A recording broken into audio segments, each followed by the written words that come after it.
في صيف عام 2001 وتحديدا في صباح يوم 12 يوليو وفي أحد أكثر السجون تحصينا في فرنسا، وقع حدث جعل الصحافة الفرنسية والعالم كله في صدمة. بينما كانوا الحراس مثل العادة عم يتجولوا داخل سجن لوبيو، سمعوا صوت جاي من بعيد عم يتجه باتجاههم. هليكوبتر صغيرة بدأت تهبط داخل ساحة السجن والكل تجمد.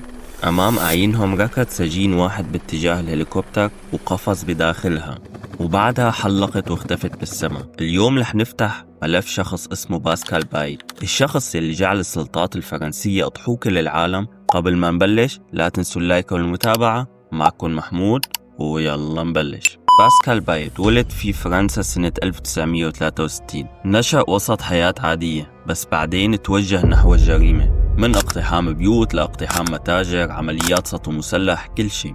وبعد عملية سطو على بنك قتل فيها حارس تم اعتقاله. المحكمة حكمت عليه بالسجن 30 عام وتم نقله إلى سجن اسمه لوبيو، وهو واحد من أكثر السجون حراسة بفرنسا. وفي صباح يوم 12 يوليو 2001 كان السجن عم يعيش يوم عادي، بس بالخارج كانوا أصدقاء باسكال عم يخططوا لتنفيذ خطة ما بتجي على بال حدا.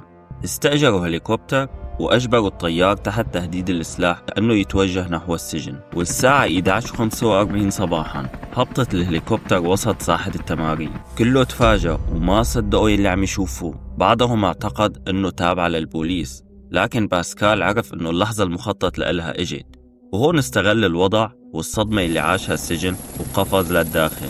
وانطلقت الهليكوبتر فوق السجن واختفت. وهذا الشيء كان أول هروب ناجح من نوعه في فرنسا، بس فرحته ما دامت طويلا.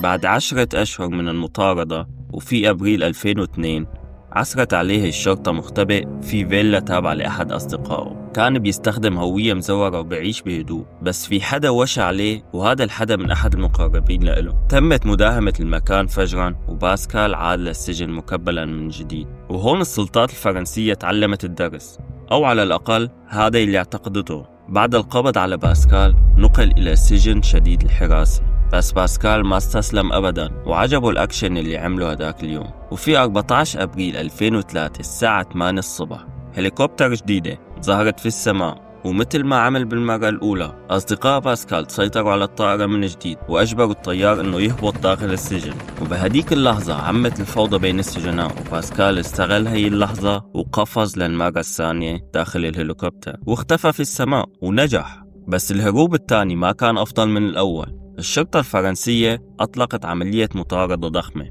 باسكال ارتكب خطأ قاتل، دخل في عملية سطو مسلح بباريس. خلال المطاردة تعرفت الشرطة على سيارته ولاحقت العصابة، وبعد تبادل إطلاق نار تم القبض عليه مجددا في يونيو 2003. وسائل الإعلام بدأت تظهر من فرنسا بلد بيستطيع شخص واحد إنه يهرب منه كأنه في فيلم هوليودي، والسلطات قالوا إنه خلص الثالثة السباتة وهلأ ما عاد يحلم إنه يحسن يهرب مرة تانية. وبعدين نقلوا باسكال إلى سجن جديد، لكن أصدقائه كانوا عم يخططوا بصبر. وفي صباح 22 يوليو 2007 هليكوبتر ثالثة ظهرت فجأة وبنفس المشهد، وهي كانت للمرة الثالثة نفس الرجل، نفس الطريقة، نفس الفضيحة. بس للأسف ما توفق إنه يضل مختفي لمدة طويلة. وبعد أسابيع قليلة فقط بدأ البوليس يلاحق أصدقائه ويتنصتوا على المكالمات اللي بيعملوها. وفي 21 سبتمبر 2007 داهمت قوات النخبة الفرنسية مخبأه. العملية انتهت بسرعة وباسكال سلم نفسه بلا مقاومة.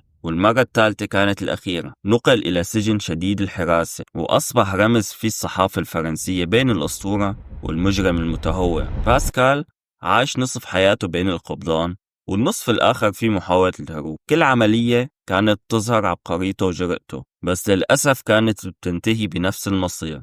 وعام 2011 حكم عليه بالسجن 15 سنة إضافية بسبب الهروب يلي عمله.